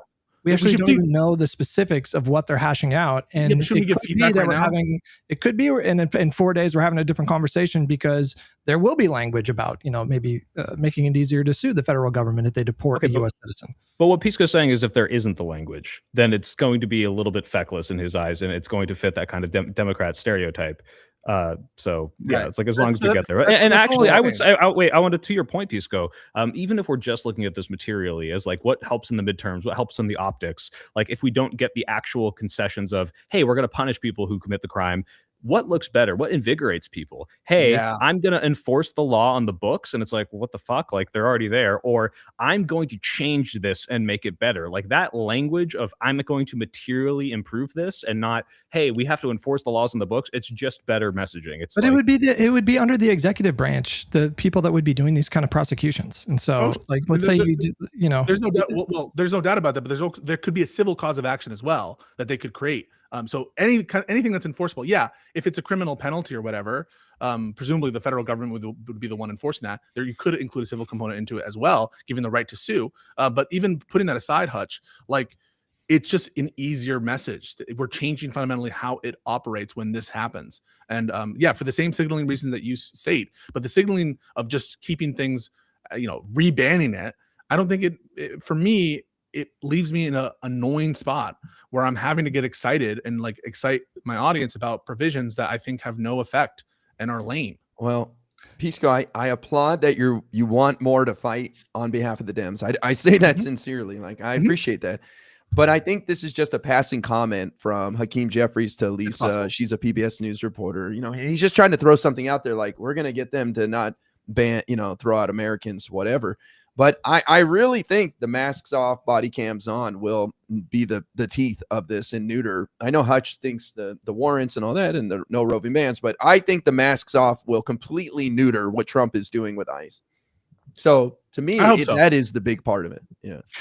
I think people also need to understand that this is a pretty remarkable moment in that the minority party seems poised to extract like actual, meaningful concessions. Does that ever really happen in government? So, they are the minority party. And so I do think they should be aggressive in these negotiations and, get as much as they can. But I think like, honestly, right now the Democrats are doing a pretty fucking decent job. And in terms of averting a larger shutdown, I don't understand the idea that we gave up our leverage because the leverage right now is the fact that this administration is just like in a free fall with the public. If the election in Texas was not a wake up call for the Republican Party and the Trump administration, I don't know what to say. Like the leverage still exists because the public is like revolting. So we don't need to threaten like a larger shutdown. It just makes me think that you're like a chaos agent. a little bit. No, I don't think we need to threaten a larger shutdown right now because of what you just said. But imagine, because this is what you were saying, 2 months ago when the other shutdown ended. If this hadn't happened, if two people hadn't been shot on video in this visceral way, do you think we would have anywhere near the leverage we have right now in this partial shutdown? Because I don't. No. Yeah, like I don't think any of us could have predicted it would get this bad this quickly in this many weeks. And it's good that we don't need to do a full shutdown, but I think it might have been a different story had ICE just been going around doing their job and not getting captured being evil. In 4K like they are. So well, there's just too many Democratic senators that don't like shutting the government down, and so like that so it's just really difficult to imagine. But and then something like this comes along and it changes the politics. But I have a more radical view than you. I think that we should be more okay with shutting this motherfucker down. And you think that that's too risky, and like that's our fundamental disagreement on it. I don't think that it's meaningless to IRS point and Hutch's point. These are meaningful in the sense of having cameras, and if it's a case that we're able to enforce it, not masking the officers, that is significant. I do want to say it's not the case that minority parties never get concessions. Under Biden, the minority party got the concession of how long the delay for Ukraine funding, right? This is an important centerpiece of Biden's foreign policy is to support Ukraine, and they were able to cut that out of the after they negotiated a CR across the aisle, a fair negotiation. Trump essentially was able to shut this down with the help of his cronies in the Republican Party because they had that like veto vote in the House of Representatives. Now I understand in that context they had a majority in the House of Representatives. I understand that, but similarly, right, the Democrats have the ability tangibly to, with the filibuster, do effectively the same thing. So that's all I mean. That's a pretty big distinction. I mean, they control the House. We're the minority government. So they're, you know, if you control the House, you have more leverage in these kinds of negotiations. I think that the ability to stop the legislation is the same in both contexts. And that's why I don't ever understand the view of people who are like, well, I'm okay with Democrats voting against like whatever Republican CR or funding bill. But when it comes to the Senate, I think the Senate should invoke cloture. I don't understand that distinction, right? Like if it's good for the House, like uniformly to stand against the funding legislation that happened before in the first shutdown of this term, why would it be good for the Senate to invoke cloture or not vote in that same way? And so given, I think it's a power question. I think in both contexts, there's a power to stymie the administration, both with the Senate filibuster perspective and the House majority perspective. But maybe you think differently in terms of the optics, but I just don't view, and I think Ira has made this point before, the American people aren't like read into the procedural morass of the House of Congress and their ability to, what does it mean, this filibuster thing? Like, I would say probably 8 out of 10 political commentators don't understand it. Yeah, and supposedly Trump called Chuck Schumer saying we can't have a shutdown. What's it going to take? And so he, you know, a lot of people say Democrats got nothing from the first shutdown, but it does seem like Trump is terrified of another shutdown for some reason. Democrats unequivocally won that first shutdown, like hands down, just unequivocally won that first shutdown. So I don't understand that logic. Whatever. Well, I think people have some pretty big expectations for what's possible without paying attention on a daily basis. And I wish we could get huge things, but unfortunately, our electeds care about the people and they know how they'll suffer if the government shuts down. And so they're hesitant to do that. Maybe the next Congress or the Congress after that, but the current Congress, there's like just too many Democratic senators that will do anything they can to avoid a shutdown, basically, or like a really, really prolonged shutdown. It's just not on the cards. You could try to pressure them, but I don't know. I feel like we should also be reminding people that in moments like these, if you live in a district where a Republican is serving, or if you live in a state where a Republican is serving, you can call their office and leave an angry voicemail. You can organize protests outside of their office. Like, we don't need to just be pressuring like Democrats right now. It just kind of drives me fucking insane. They are susceptible to pressure in this moment, obviously.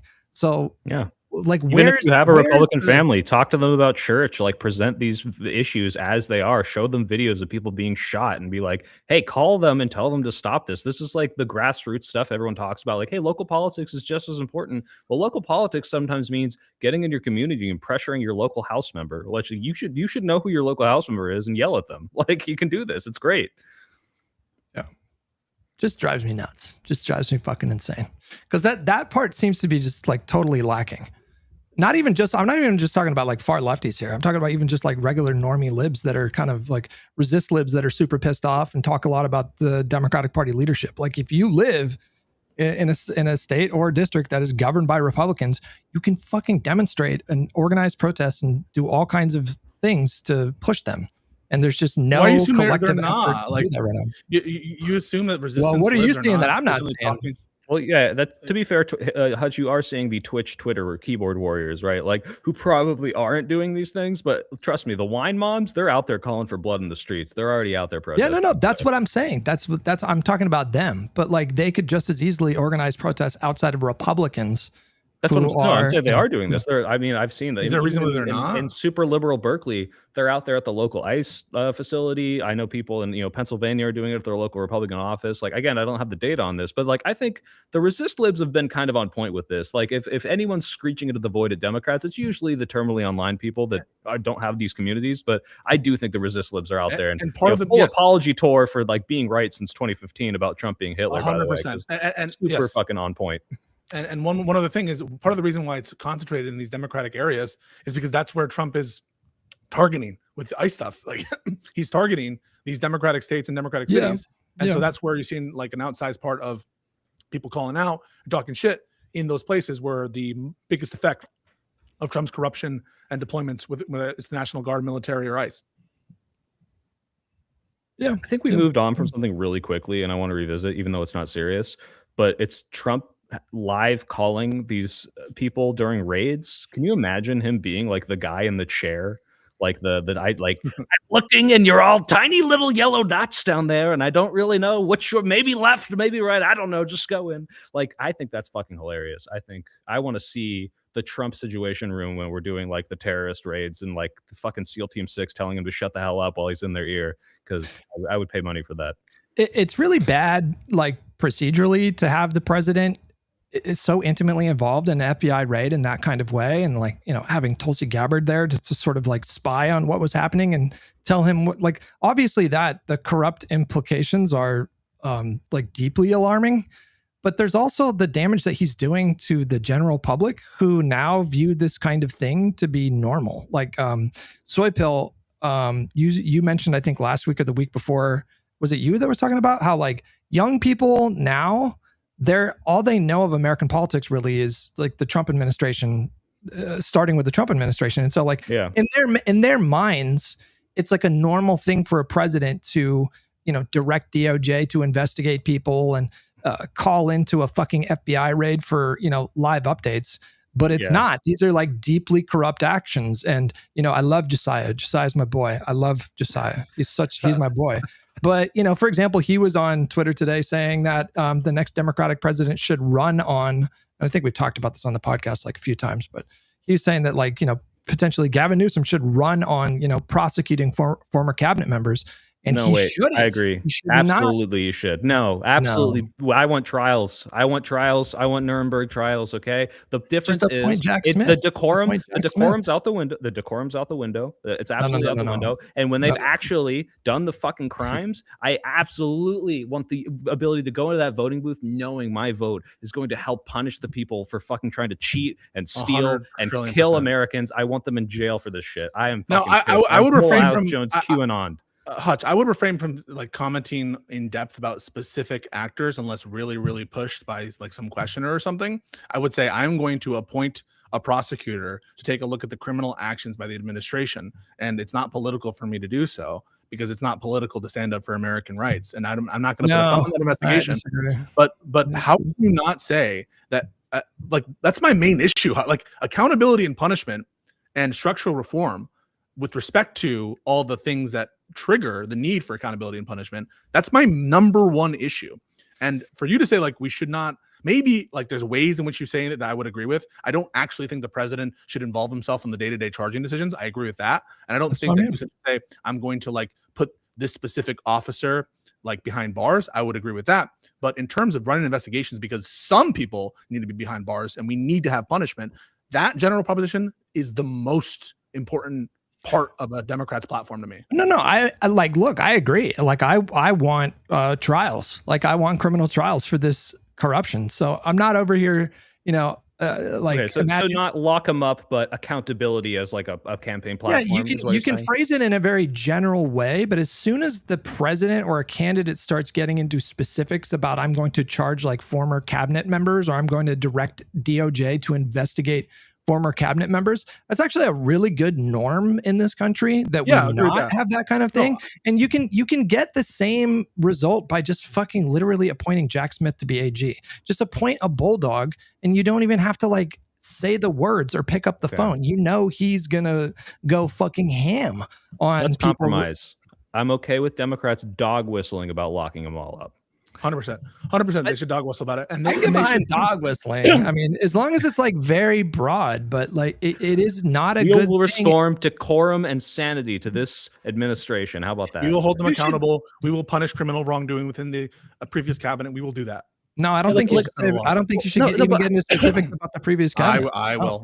Hutch, you have to. Hutch, look what happened after 2000 when Al Gore's like, "Look, I don't want to divide the country," and they got away with fucking stealing. No, you're not characterizing what I'm saying into the Tea Party. No, I understand what you're saying. What I'm saying is, I think if you do this, they're gonna get away with it again. I think, yeah, it would be cool if you don't campaign on it, but there's a thirst. If we win without it, maybe that'd be cool. I'm not sure that these people who are seeing these crimes being.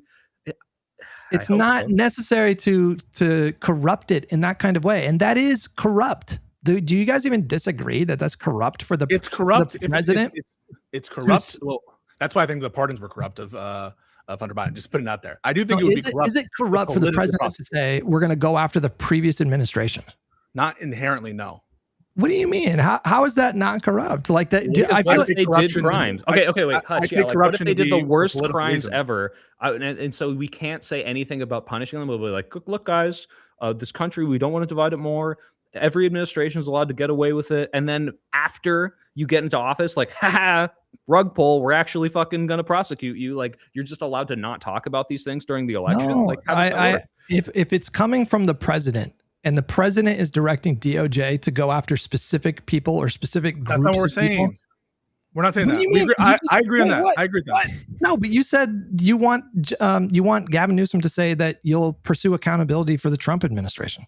Yeah, for members of the Trump administration who committed crimes. That's specifics. That's what I'm talking about. You don't think that's corrupt? No, any more than it would be corrupt to say, hey, we're gonna go after organized crime in this country, in the Italian American. No, but that's very broad. That's very broad. You can just say the nature of the corruption is within the government. That's where the corruption is. That's where you have to specify. But you haven't. I feel like you guys haven't given me a good reason for like why that's necessary. You can accomplish the same thing again by appointing Jack Smith to be AG, and he will fucking move with lightning speed. This guy, he will appoint a special counsel probably in the first like 3 months, and then you're off to the races. As soon as Gavin Newsom gets up there and says we're going to go after the previous administration, like obviously the lawfare shit was nonsense when it came from the Republicans, but that shit, do you guys realize that shit worked? Like a lot of normies feel like Joe Biden personally directed Merrick Garland to go after Donald Trump. Exactly. No, wait, Hutch, I'm fucking triggered. We didn't do this. We didn't do what we're saying. No, exactly. And all these people are against it. Imagine how much worse it's going to be because of Republican lies. Imagine how much worse it's going to be. No. You're not understanding my point. Imagine how much worse the perception is going to be if Newsom just comes out and says the thing. Like, why is that necessary? But tell me why that is necessary when you can just appoint Jack Smith and you know he's going to do that. People will actually fucking care about. Like, oh wow, you're actually going to punish the people who have destroyed our institutions. You're actually going to do something about it and not look like that's red meat for Dem. No, that's red meat for like the Dem voter base. Like you have to think about. We had the lowest voter turnout in such a long time that we lost the popular vote because people felt like Kamala wasn't differentiating herself from the other people. And if you go up and you, why are you avoiding my question though? Why is appointing Jack Smith not preferable? And then you can have president to have. Then you can have president after previous administrations. Then you can. Then you can have. Wait. You can do both. You can do both. Hold on, that's not my question.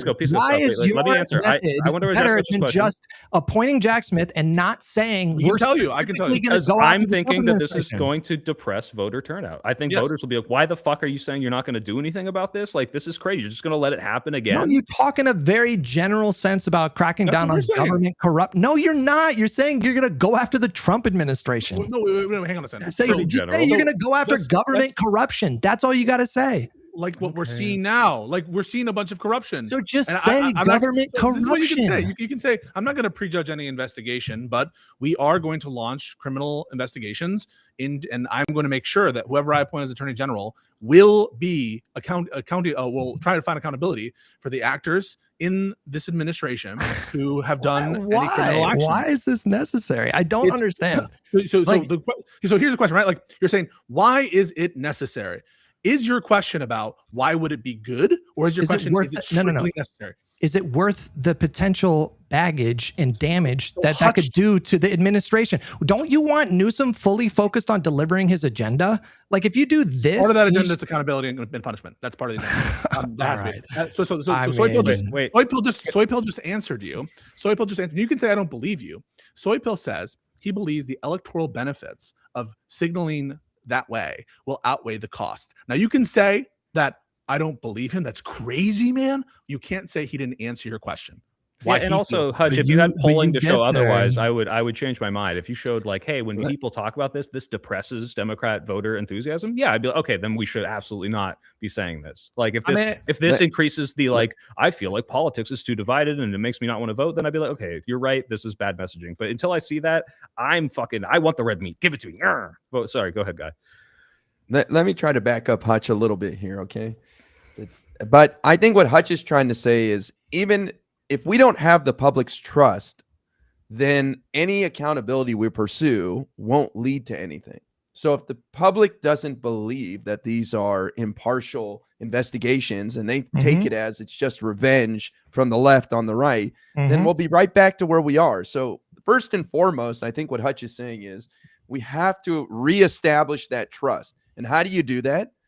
You separate the executive branch from the DOJ as much as possible. Once again, I think that's what Hutch is trying to say. Now, I would say if Gavin Newsom said, I'm going to quadruple the budget of the DOJ when I get in there, and I'm going to put 10 special counsels to look into corruption that happened over the last 10 years instead of just the last 4 years. And we'll look into Hunter Biden as well, or something like that. You probably win a lot. If you want justice served, you want to protect that. You want to protect that process as much as possible. And if the Democratic president is seen as personally directing DOJ, well, then we're just basically back to Nixon at that point, and all bets are off. That's not what we're proposing. I'm not proposing that Gavin Newsom, whoever the nominee is, or when their president specifically get involved in these decisions. I agree with that. I think that that's a norm that should be respected. The difference is the following, and this is the last thing that I have to go to a panel on Alex Preddy. The difference is the following. Suppose that Biden were asked, will it be part of your Biden or Newsom? Biden back in 2020. Let's I know that the January 6th happened in after the election, okay, but just assume it didn't. It's a hypothetical. If they asked, hey, is it a big feature of your administration to go after those who committed crimes on January 6th? How should Biden answer that question? The way that he probably did it at the time, which is like, I don't comment on these kinds of things from DOJ. That's what he said. Like every time it's a campaign debate. He's on stage with the Republican, and the Republican's like, listen, I don't know about that. And then they ask you, Mr. Biden, sir, would you make it a policy priority of your Department of Justice to go after those who committed violence on January 6th? Your answer would be, you're Biden, go. I just told you the answer would be what he said anytime he was asked about like any kind of involvement with DOJ. He took efforts rhetorically, and he was asked this many, many times about like Trump's trials and stuff. He always said, I'm not involved in DOJ criminal proceedings. They're an independent agency, and I support whatever kind of Couldn't he say, I won't prejudge? Wait. I won't prejudge any case. Pisco. Would it be okay? Pisco. Would it be okay if Gavin just said, "Look, I'm not directly involving myself. This is not my campaign priority. However, I fully support a fully funded DOJ to investigate all the corruption of the past administration and any other previous administration." That's a slightly different framing. So I think that might work, but you just you don't want the president to like corrupt that process, right? Like, but he already did. Like, it's gone. But Pisco, like you surely you understand the potentially corrupt influence of a president personally weighing in on specifics this way. You could actually like hurt the trial. You could actually hurt the case by weighing in as a president or a presidential candidate. Not at the level that I'm talking about. No, not at the level that I'm talking about. You don't say it's because a lawyer. You don't think a lawyer for a Jan 6 person would be like, well, the president, how am I supposed to get a fair trial or whatever? They tried it with Trump. Hunter Biden tried it, and it didn't work. I mean, you really have to find like the best cases. These are hard cases to win, and the best example of that was James Comey. And unfortunately, before that motion was decided, well, actually, fortunately, because Halligan was not a real officer, and so they had to dismiss the case anyway. But I have no problem with at a policy level, right? At a policy level, which I believe this is, to say, hey, there was a lot of corruption in the previous administration. We're going to look into that. We think that there was a lot of bribery. We think that there was a lot of this and that. I actually think it's fine for a president to acknowledge empirical reality and say, I won't involve myself in the charging decisions, but I'm not going to ignore and lie to the American people. We're seeing graft, we're seeing bribery, we're seeing corruption, and my administration is going to look into it. You know what? Let's make a compromise. We can back up. We can make it more vague, more broad. Let's say we're going to drain the swamp and get rid of corruption. Okay, I think that's fine. We can run on that, right? Hell yeah. This is IRA's on board. Hutch, you on board? Drain the swamp again. Okay, bye, Peace. But guys, we're going to wrap up here soon too. But if you want to go see more Pisco, he's having a great debate. He's debating that idiot bodybuilder guy and some other dumbass. So go watch him to school these people on Alex Peretti. I want to keep selling you on this. Okay, this is a good norm to have in a liberal democracy. This is a really good norm to insulate the DOJ from any kind of like corrupt influence. But even if like you're preaching to the choir, I agree with you. You don't have to sell me on this. I agree. I just don't think that norm exists anymore, and we can reinstitute it after the election. I don't think we need to put it back before. No, someone's got to be. Listen, like someone has to be fighting for like a healthy liberal democracy. Like someone has to carry that torch. Okay, I feel like we need to restore sanity. Like tour was done in 2024, and I just don't think that's what people want right now. I don't think that's as electorally positive. But again, you can do all this. You can get this accountability, and you can get justice for people that were doing corrupt things in the previous administration by simply appointing a bulldog prosecutor to be the attorney general, and then you don't have to do all the rest. I don't disagree with you. Again, I don't disagree with you. I think, and maybe we because we don't have specific examples of how Newsom might do this. If you have signaling that makes the people feel heard, yeah, this is all bad stuff. Yes, this will be people who are going to be held accountable. And also, to your credit, say, but I'm not going to personally involve myself. I'm sure there's a way we can craft and make both of this happy so that we're not destroying that norm, or we can reestablish the norm and still have people feel like, hey, people are actually going to be punished for the crimes. I think there's a way forward. As long as you stress, as long as you really stress, I am not going to involve myself in the charging decisions of DOJ in any kind of, as long as you stress that. Like stress that that's of paramount importance, because it is. It just fucking is. It is, but would you grant me this? Grant me this. Most people don't even know that that's a thing. Most people don't know about that separation, and most people don't care. And so the point establishing that will matter less than people feeling heard about prosecuting crimes. No, but sorry, Guy, go ahead. It's important to reestablish the public's trust in the DOJ. And I don't think you can do that if the president is involved in any way at all. That's what Hutch is trying to say. Like, no, I agree. I understand this, but what I'm asking is I don't know. I don't have data on this. I could be totally wrong. I'm just asking, do you think that you're really destroying the trust by, let's say they went full on, like, Trump lock her up? How many people were genuinely upset at the Trump lock her up stuff only because that was the first time they heard it and because they understood that he should be separate from the DOJ, and not because the Democrats explained it to them? Like, I feel like most people don't understand this. Isn't that the point, though? Isn't that the go ahead, Guy. I've been talking. Well, it's not that they won't be upset about that during the campaign. It's that they won't trust the indictments and the convictions and the investigations. That's the concern. They won't accept it. You're talking. You can put all those people in prison and it won't make a difference because it'll just screw up things even more. Well, I'm not opposed to putting. We don't have the trust. Yeah, that's an important caveat. But like the point that you were raising, Soypel, was kind of my point. Like, how many Americans at this point just think that it's normal for presidents to tell DOJ to prosecute? I can't tell you how many fucking viral tweets I've seen of people lamenting the fact that Joe Biden wasn't just like thoroughly corrupt and wasn't personally involving himself with like prosecution decisions. The reason why that's happening is because Donald Trump came along and just like shat all over that. And so if you want to get back to a situation where, that is, because when Trump was first doing it, people were like, what was like the big slogan during the first term? It was like, none of this is normal. Like, this is not normal. Yeah, well, it is normal now. Like, no one's saying that anymore because we're used to it at this point. Right. And the question is, if we don't take advantage of that in some ways, not go as bad as they were, are we fighting with one hand tied behind our back? And are we going to be able to get to that norm in the first place? Like, are we going to be able to win and establish that? Or by not taking advantage of that and using some of that language, can we, actually beat the Trump in the election? I think that's the question. And again, I don't think there's an answer necessarily, and I understand your argument. In my opinion, you're either advocating for civil war, like literal hot civil war, or you're advocating to, like, as IRI put it, reestablish trust from Americans in these institutions. You can only be fighting for one of those two things, because if we're just going to do the thing where we're going to trample every norm that Donald Trump himself trampled, a lot of these norms, like really important norms, if we're just going to do that, we're just speed running to a hot civil war at that point. I'm not, I don't think that's misplaced concern. Yeah. I'll give you an example. When they charged this pipe bomber kid, a lot of people on the right don't believe it. They're like, there's no way. This guy couldn't have done it, because they were sold a narrative that it was Antifa and the left and inside job. Guys, emergency. Pisco can't start his stream until this stream is done. I don't know how to get him out of this stream. Yes, so maybe we should he doesn't know how to do it. All right, we can just call it there, boys. We can? Okay, well, real quick, any plugs you got, Hutch? Pisco and I are going to fight tomorrow on the stream about... I don't know, fucking lefties, or I don't know what. I forgot already. We'll figure it out. Okay, tune in for that. Ira?